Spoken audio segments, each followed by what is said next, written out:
Was it truly necessary to buy so many of the damn things? You know that the scent of lavender makes me sneeze. Aw, what a pity.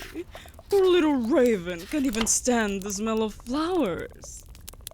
But yes, I'm afraid that one of the final requirements is a bundle of fresh-cut lavender. So you have to deal with it for... Oh,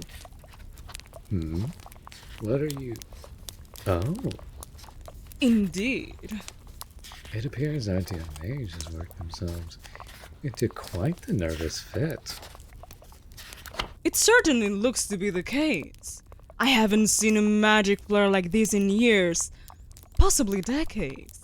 Look at all of this! Oh, I'm looking at it. Hells, it's near impossible to not look at it. Everything is everywhere. I wish with all my being that I could say you were wrong, but by the deities, I have never seen such chaos outside of a battlefield. You've never been to a tavern past midnight, I take it. Certainly none of the ones you frequent.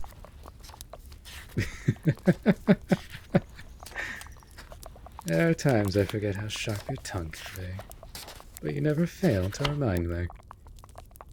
A reminder every once in a while does you well, given how prone you are to flying too close to the sun. However, now is not the time to linger over that. Right now, there are bigger issues at hand. Such as how close those levitating books are getting to the lit candles. Well, yes, those are quite a problem, but my concerns lie mainly in the way our dear Mage's magic seems to be causing the floor to split in half. Not just the floor, it appears. The walls seem to be involved as well. Hells, but they are! We need to put a stop to this. If there was one thing I didn't expect from today, it was to agree with you. But in this case, I think it would be stupid not to. In most cases, it would be stupid not to agree with me. But that's not important right now. For now, let's focus on getting our mage back in their own head, so their magic doesn't threaten to destroy the entire forest. That would be quite unfortunate. Never ever like our home here. Any suggestions? Oh, so clever wolf. Well, the simple solution would be to simply walk up to them and catch their attention, so we could direct them back into reality. That might work, but it would be risky given the chaotic state of the magic around us. Our mage could lose control of their magic, and we could easily be injured if that were to happen. Yes, and that's why you are going to do it. Truly, that's your plan? You would just sacrifice me to the forces of wild magic like that, would you, Wolfie? Oh, don't act so surprised. You are the one of us who has wings. If there's to be a magic flare, you could dodge it better than I can. This is because I ate the last of the raspberry tarts yesterday, isn't it? Do you even have to ask? Of course it is! Fine. If you'll finally quit being so huffy about it. I'll make no such promises. You're impossible, you know that, yes. Thank you, I try to be. Oh, shut up. Not until you do what needs to be done. Fine, I'm going. But if I get injured, you have to tend to my wounds. Fine, I can agree to that. Now go! I can see the storm clouds forming above us, which is particularly troubling as I should be seeing the roof. Patience, Wolfie. I'm going. Well, go faster! The rain will ruin the rock. You eat one tart, one, and you are punished for the rest of the week. I swear it. Ah! Good reflexes there, Bert. Oh, shut up, won't you? No, I don't think I will. My dear Mage, we've returned from the marketplace of everything you've asked.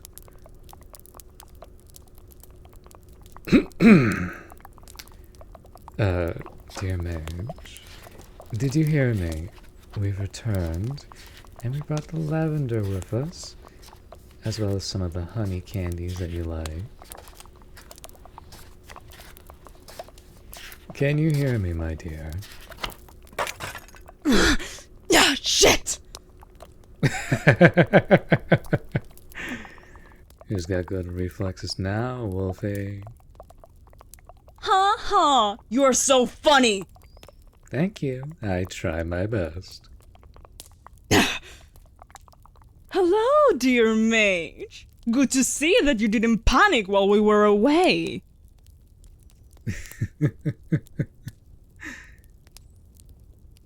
I swear we leave for only a few hours. A mere fraction of the day. And what do we come back to? Absolute chaos. The house hasn't been this big of a mess since the harpies tried to steal all the copper pots and pans last year.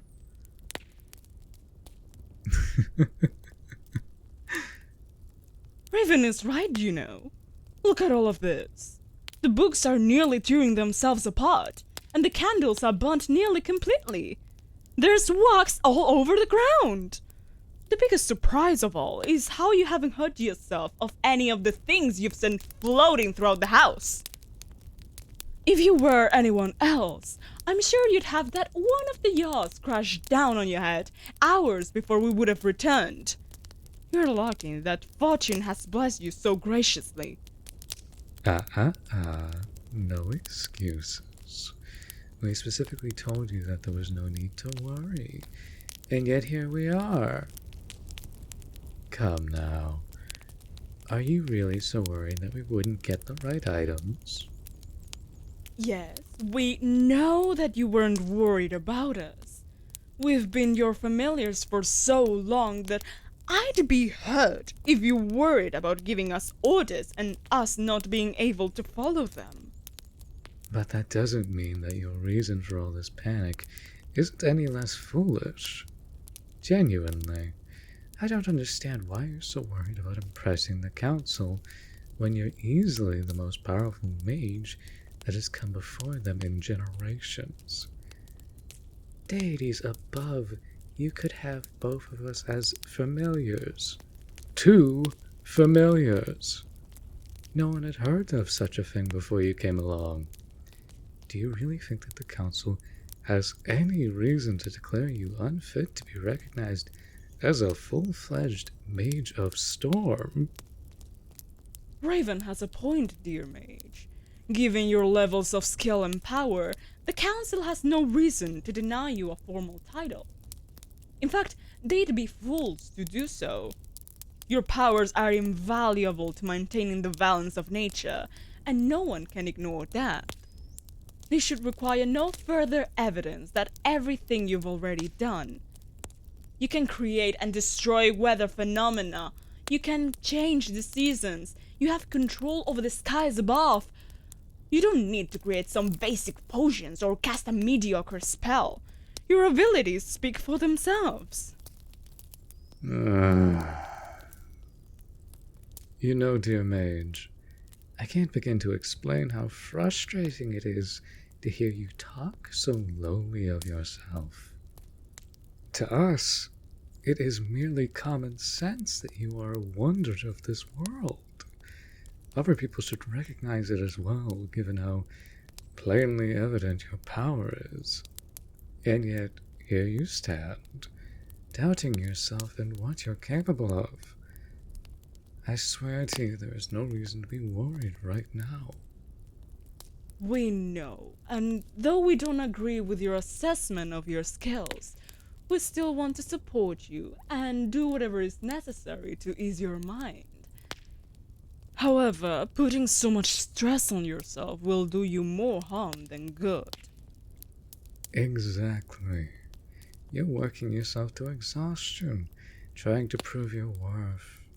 But everyone already knows your skill and the practice you put into your craft.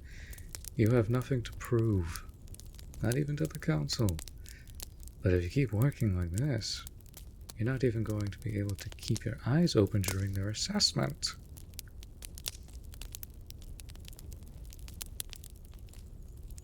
Are you trying to joke right now?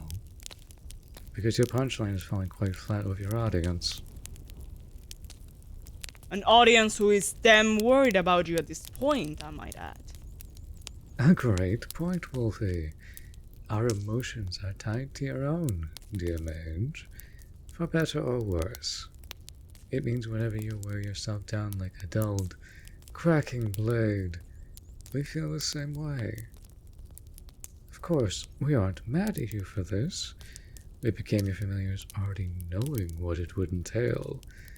But it's impossible to deny the effects of feeling your panic, exhaustion, and self-doubt. Haven't you noticed Wolfie's pacing at night? You know she paces when she is so worried they can't sleep. It's not helped any by the fact that she doesn't like falling asleep when you're not in the room with us. Of course, dear Mage. You know that I hate the idea of being far from you and being unable to protect you. Keeping you safe is part of my duty as your familiar, and it sets me on edge when I feel that I'm not doing my job properly.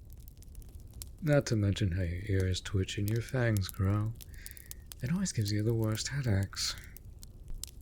It does, yes, though your own worried habits are just as bad, as all three of us have seen. Your panic reaches a boil and you start to pluck your feathers out while you hum nervously. It's a worrying sight. Now, don't you act like you don't have your own worrying habits, dear. Just like you were doing when we came in, your mind slips away from you, and your magic goes with it.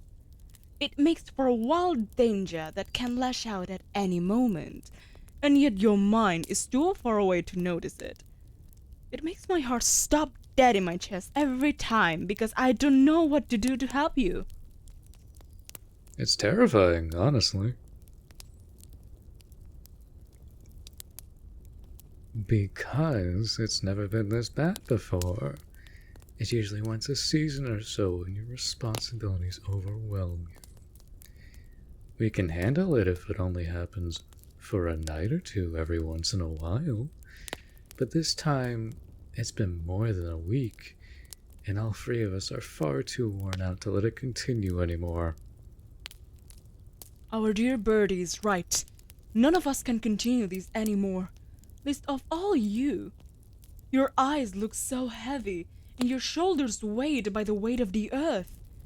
You need rest, dear Mage, and you can't put it off any longer. No arguments. You're going to put your grimoire down and step away from the workbench. This moment, my dear, because none of us can wait to rest anymore. Keep this memory in your mind, because this is one of the few times I'm going to openly agree with Raven without making a joke at his expense. But it's just as he said. You need a break, and so do we. And there's no better way to find our energy than by sleeping together. Indeed. Keep this memory very well in mind, since I'm going to refrain from pointing out the less than polite implication of Wolf's words. Ignore him. Now really, it's time for you to step away from your work. There's days before the council shows up, dear Mage. Trust us, we have time. The daybed is right here, the blankets are warm, and the storm sounds like your heartbeat. Now come on, just give in and come take a nap with us. Or preferably, sleep with us.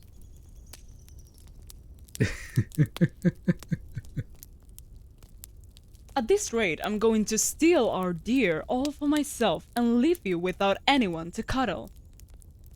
Ah, come on, Wolfie. You know you wouldn't do that to me. You like using my wings as blankets too much to kick me out. Maybe so, but don't test your luck too much. There's other blankets that cut back talk far less than you do.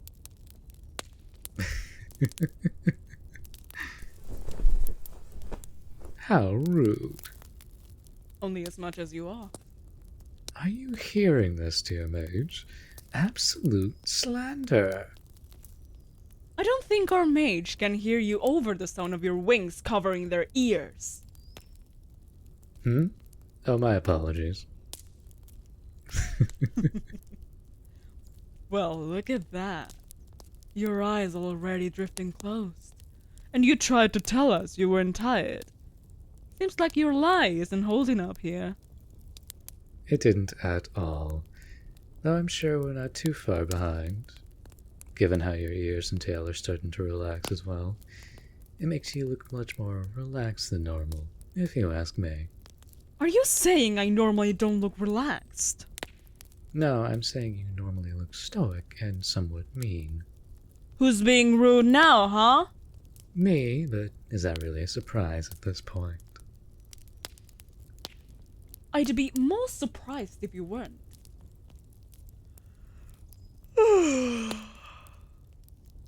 Of course, my dear. If you want to pet me while we drift off, you may be my guest. Then move closer, Wolfie. You need to get under my wings so they can reach. You know, I think this was exactly what all of us needed. I would say that I agree, but I worry that if we agree on too many of the same things in one day, we might set off an Armageddon.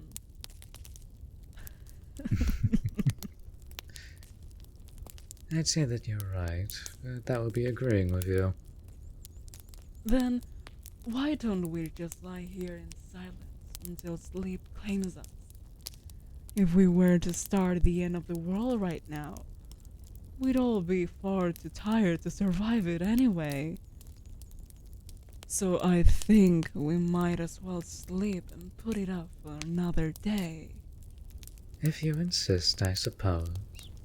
For now, I'm just going to lay my head on our dear mage's shoulder and plan to steal your breakfast tomorrow, Wolfie. Not if I steal yours first. Well, we'll have to see about that, won't we? Perhaps we shall.